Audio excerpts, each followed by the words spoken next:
Today we're going to be doing spark plugs on a 2007 Nissan Sentra. This is my girlfriend's 2007 Nissan Sentra, and it's got 66,000 miles on it. Plugs have never been done, and PCV valve will also be done on this too. Here's the tools you're going to need. Flathead screwdriver, Phillips head screwdriver, 10mm socket. A deep socket is perfect, you don't have to have one, but it's nice. An 8mm socket, this is just on a 3/8 to quarter step down. A ratchet, this one's flexible, very helpful, not necessary but good. A thin-walled 12-point spark plug socket, link in the description will be below because not many stores have these. This is special for these type of spark plugs. Also, most BMWs need this type of socket. I usually like to put a little electrical tape around here, going down there, because you're gonna lose your socket sometimes, especially when you're pulling up a new spark plug after you just tightened it. Not fun. An extension, a torque wrench, a swivel, and a pair of pliers or vice grips to get some hose clamps. You're also going to need your intake manifold gasket. Yes, the intake manifold has to come off to do this job. And your 4 new spark plugs. If your spark plugs don't come with anti-seize on them already, you're going to want some anti-seize lubricant, because that's going to help if you ever have to do this job again, unless you sell it. Once you have your hood popped, you're going to need to locate the engine cover, which is this piece here. This is secured to the intake manifold with 2 10mm bolts. So you're going to need to use your socket. I'm just going to use this Harbor Freight impact driver, which you don't need, but it makes the process a little faster. Just take that out, and then you'll have to do the same for the other side. Now that you've removed both bolts, the engine cover is ready to come off. So down here there's a little clip here, another little clip here. These don't really take too much effort unless there's a lot of miles on your motor, but they kind of just wiggle up just like that, and this whole engine cover comes right off. Once you've set your engine cover aside, you'll notice that the intake manifold is sitting over your coils and your valve cover, so the intake manifold needs to come off. To get the intake manifold off, first we're going to start by removing this PCV breather hose. Now if your car's got a little extra, not really extra, but this car's got 66,000 miles on it, and this hose is pretty hard already. This should be replaced pretty soon as we get a replacement part in. So you'll need to be pretty gentle when you remove this. There's a clip there, and then back here, if you just follow the hose right down to the top of the intake manifold, it's probably not going to focus without much light there, but right about there is another clip. You remove that, you just gently pull on this hose to pick it up a bit. Do the same on that side, and then unclip the hose from here, there. I believe that those are the only 2 parts on the intake manifold, and set the hose aside somewhere. Since that clamp's pretty hard to get off unless you have small needle nose pliers on the back, I realized you could actually just pop this off here and leave this on, since this breather hose goes to the intake manifold, which you'll be removing anyhow. And now's a great time to do your PCV valve. If you've got one, they're only, I think, like 15 bucks from Advanced Auto or AutoZone. And it's also a good time to replace that breather hose once this intake manifold's off, so you don't have to deal with getting the clamp unstuck from back there when you go to put it back on. Alright, next up we need to get this intake off. So, because the throttle body will need to come off in order to get this all off. So we're going to unclamp this hose here, and we're going to take off that worm clamp that connects the intake hose to the throttle body. For that you can use, I believe, either an 8mm socket or maybe a 9, but a flathead screwdriver will work just fine for you there. Once you've removed that clamp, that hose should be pretty easy just to pull on back. Next we're going to need to disconnect the electrical connector here, which just a little push-in style like that. That pops down, and then we're going to need to disconnect that hose there. That goes to, I believe that's, I guess maybe a mass airflow sensor. I'm pretty sure, unless that's it there, but I don't know. I'm guessing. Someone in the comments will definitely know better than I would. I'm having a lot of trouble removing that hose there, and remember, it is on a plastic piece, so you can't really squeeze it too much with pliers to like wiggle it around and whatnot, because you will break that. I don't want to buy a new sensor for this. So what I'm going to do is I'm going to unscrew those 2 Phillips head screws right there and pull the sensor out. Hopefully there's not too much wear in the gasket that goes into there. If not, hopefully I've got an O-ring for it. Alright, so I managed to pull the sensor out. There's that little O-ring I was talking about that goes into there.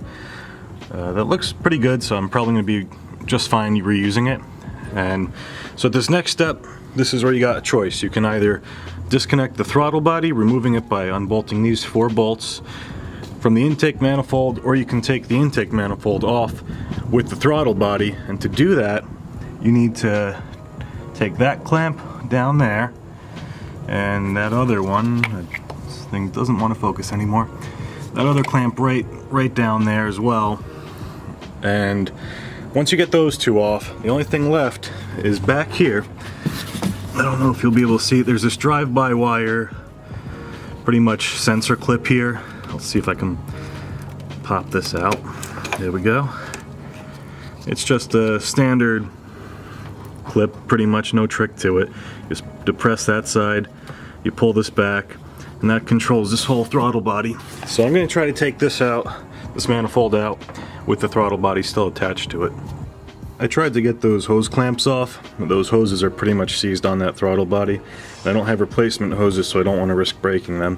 What I ended up doing was taking this hose clamp, which connected to the factory air box, loosened this up, just move this out of the way. That gives me a much easier way to get to that throttle body, which I'll be using 8mm bolts to get at all 4 of those bolts. There's those top 2, one down here, and then one kind of under there. See if I can get it with the camera.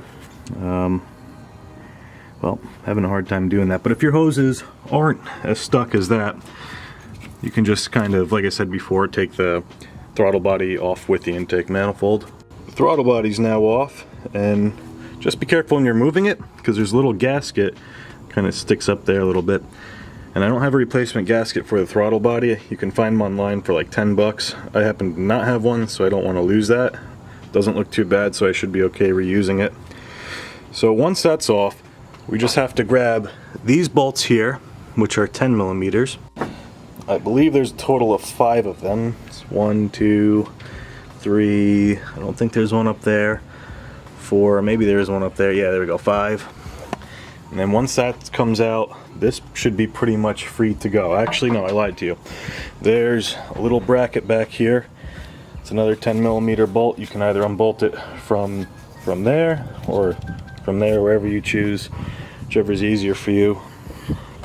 And I'm pretty sure there might be one back here too. I don't know. I'll get you an answer on that shortly. Behind the intake manifold, kind of right where we just removed that bolt, there is another hose back here, another clamp that's gonna have to come off the intake manifold. Once you got all those intake bolts loose, there's one guy right underneath there. It's a 10mm that holds the intake manifold to the head. So we'll just take that off right now. Alright, once those bolts come out, the intake pretty much lifts out. Be sure to remove your dipstick tube. No, I'm sorry, your dipstick first, because that'll get in the way of the manifold coming out. So now we're just going to go ahead and replace those gaskets with the new Felpro that we've got. And then, actually no, we'll do that later.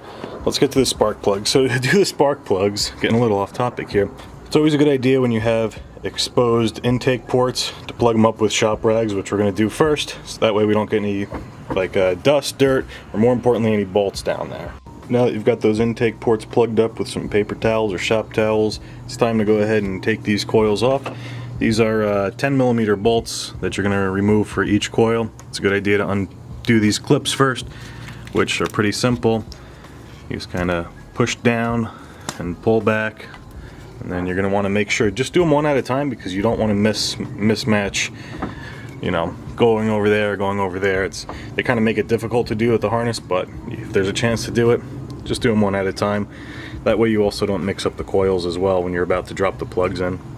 Once you got your coil off, what you're going to need to do now is take your socket, the one that I've got in the description below, with a extension, and I like to use electrical tape on the socket here, especially when you're pulling out the socket from a new plug.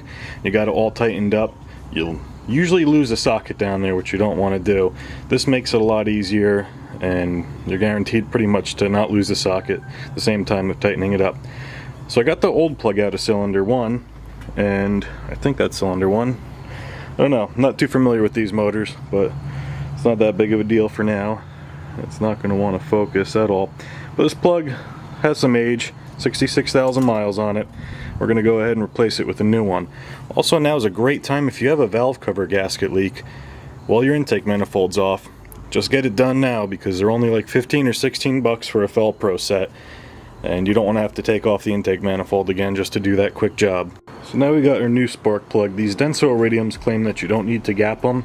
I think they're right around like a 40.044 gap at the moment, which I believe is correct for these cars. So we're going to put a little anti-seize around the threads here before we go and pop them in the car. Alright, once you got your anti-seize compound on your plug, we're going to go ahead and pop this on down. Hopefully it doesn't fall.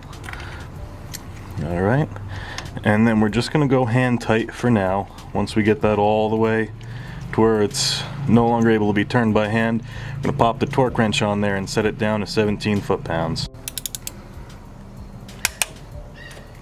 And that's 17 foot-pounds. Pretty much just repeat the process for the next 3 cylinders, and then it's time to reassemble everything. I also just quickly swapped the PCV valve with the new one. Once you're at this stage, pretty much you just pop a 24mm socket over there.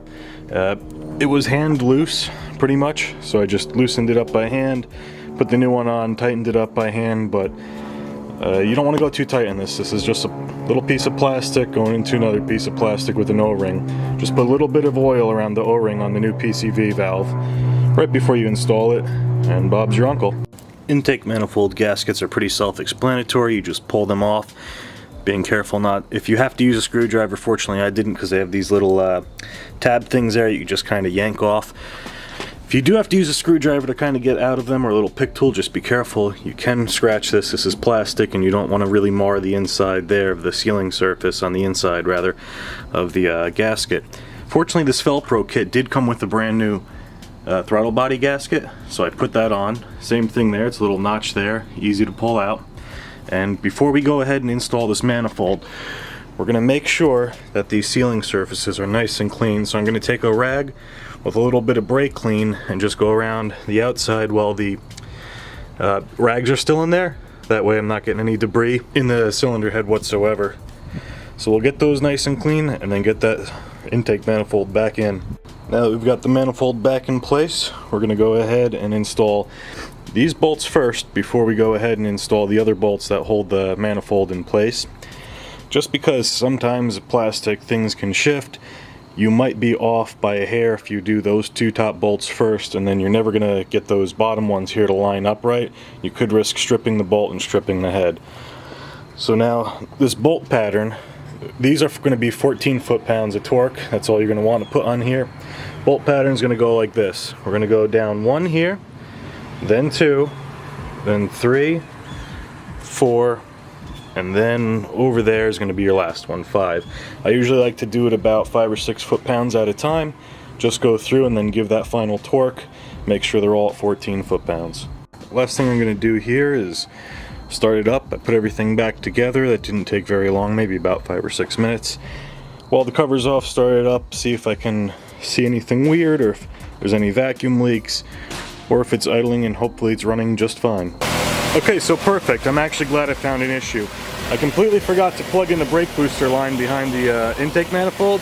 Hopefully you can hear that hissing. And you see how bad that motor's shaking?